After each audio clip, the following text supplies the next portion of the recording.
Welcome to our first anime review. Today we'll be reviewing SAO, Sword Art Online, one of the biggest bandwagons on the 2012-2013 anime year. It's a tale of great adventure, love, and real-life death in a not-so-real-life world, one of which lost so much of its fan base is now only a few weeks away from getting a third season, known as Sword Art Online 2. It's still technically the third season, even with the 2 being in the title. So for all of you who hate this anime, and have already stopped watching this video, well, I'll see you later. But for those of you who love, or haven't even seen this anime, or who hate it but have continued watching anyways, I invite you to come on an adventure of our own, to see if Sword Art Online was really one of the worst animes ever made, and if it should even be given this third season a chance. Trapped in a world where fighting is the only way to survive, all players are doomed to play until death. The phrase game over has a whole new meaning, because dying here means dying in real life. A world created by a madman is where our amazing hero, Kirito, makes his appearance. The first time we see our somewhat overpowered protagonist. Whoa, OP? Did I just call our main character OP? Yeah, I did. Now, I'm not wrong in saying that he is overpowered, but wrong in saying that by itself. We started off by learning he was a beta tester. Now, I don't know much about the gaming industry, but I do know being a beta tester takes some amount of skill. So from the very start, we know that about him. He is skilled, not just an overpowered badass in a place where it's convenient for him to be so. And over the course of the anime, it would only make sense for him to get even stronger. And way stronger. It's called character development, which over the course of this anime, he does quite nicely. Going from a selfish good player to a great player who tries to be everyone's hero. Only adding to his OP-ness, but he's not a god. There are more than a number of cases where he is hurt and even almost killed, but I won't really go into much of that. With all that said, let's shine some light on our leading lady, Asuna. Throughout the whole anime, I don't really feel like she grows. Lacking that character development we talked about earlier, she remains the same light-hearted warrior with a dream of getting home. And we really don't even get the chance to see her much after the second episode, because there are so many sub-stories and counterplots that she's really just a background character until the love connection happens. At that point, we only see a little bit more of her every episode, but we never actually see her grow, although it does do a good illusion, if I could say, to make us think that she grows. But really, we only ever learned a little bit more about her. Now, talking about the rest of the first half of the anime is actually a little bit difficult because of the way that it's written. The overall goal of getting out of the game is sometimes put on the back burner for other sub-stories to take place. Now, while some of these were obviously fan service like you can expect for almost any anime, others were actually really great character development. Now, instead of going through all of the 4 or 5 sub-stories that spread from about episode 3 to episode 7, I'm just going to go over a few of the main ups and downs. Now, the biggest up about these is Kirito's joining a guild, something he never thought he would do, strictly sticking to a solo player. He learns the real impact that he has on the people around him and their lives, and learning the life lesson that would grow and stay with him well into the second season. Now, one of the biggest downfalls is useless characters. While not all characters we meet are like this, in fact, we do have some really good supporting characters. The other characters that I'm talking about now are those characters that we see for an episode and then don't really give a shit about later, such as the Dragon Girl, who I never really even bothered to learn her name and didn't feel like looking it up because that's how much she does not care to me. Obviously, she was there for the unfortunate community. Okay, not unfortunate, guys. Come on. I mean, you guys exist. I'm not a big fan of you guys. I don't agree with you guys, but I mean, you're there. And you're just kind of there, alright? The lolies. Loli guys. Hey, there's nothing wrong with you. I don't understand you, alright?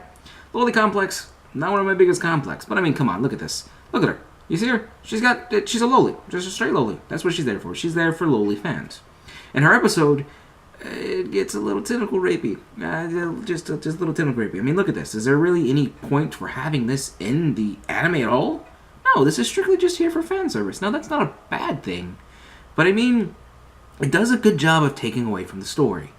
Next up is and then we have this girl, who I also never really took the time to learn her name, but was actually, I liked her a little bit better than the Dragon Girl.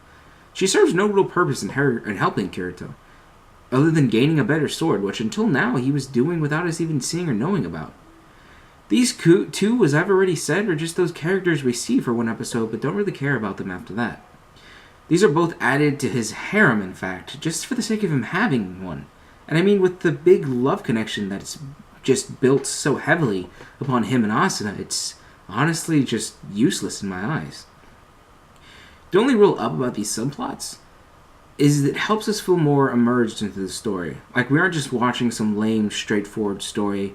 It becomes more lifelike in the fact that we see people in real life that we only see for a day. We only meet them once, and then they could possibly be something in the future, but most of the time they really don't. And I think that even though it is a downfall and it is quite a big flaw, it kind of gives us an emergence. Like I said, it just makes us feel more immersed into the world.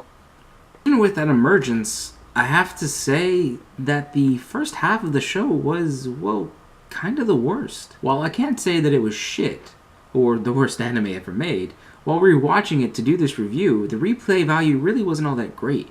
Maybe it's the fact that I didn't have to wait a week to come back to this world and could just straight watch all at once, that maybe not fall so hard. And what's more is that some parts of the anime just had my heart racing the first time that I saw it. I was literally on the edge of my seat, just yelling at it, yes, go, go, go, go. But the second time around, I just wasn't doing it for me. The first half of the anime, in my mind, was more or less the worst part of the anime. I feel there were too many things that didn't matter at the end of the story. And there's this feeling of time which isn't there. The whole time we were in Sword Art Online is a total of about 2 years. But other than knowing that information because it is told to us, we don't really have any idea when these subplots take place, making it hard to see how much our characters have accomplished when it comes to status, equipment, and even the number of floors they've reached. This makes it a little hard to follow our characters. Now, with that said, let's move on to our second part. A world where our hero takes to the sky. The cast doesn't get much better, with our old leading lady getting put on the back burner while still being the main plot. We see a new girl rise, Leafa, fall in love with the virtual world in a way she never imagined to, for reasons I will not go into.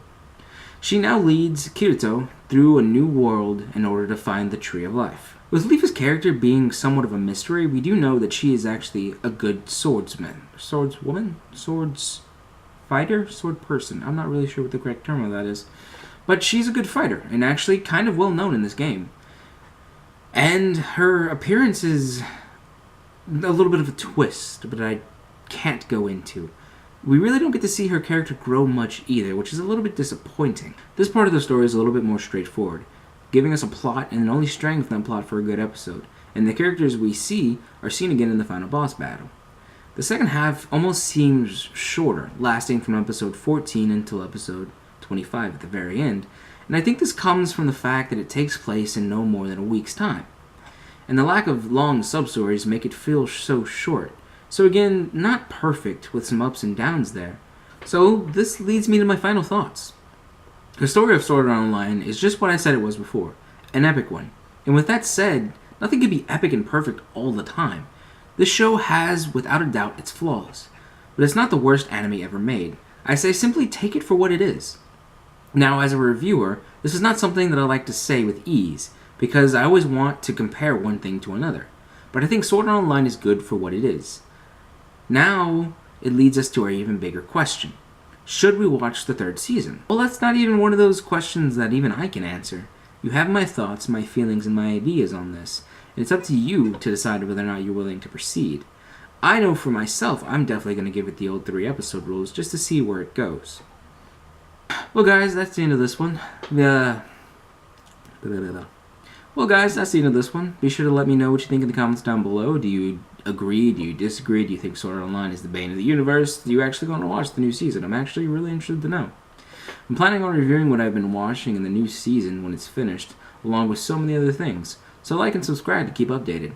See you guys next video.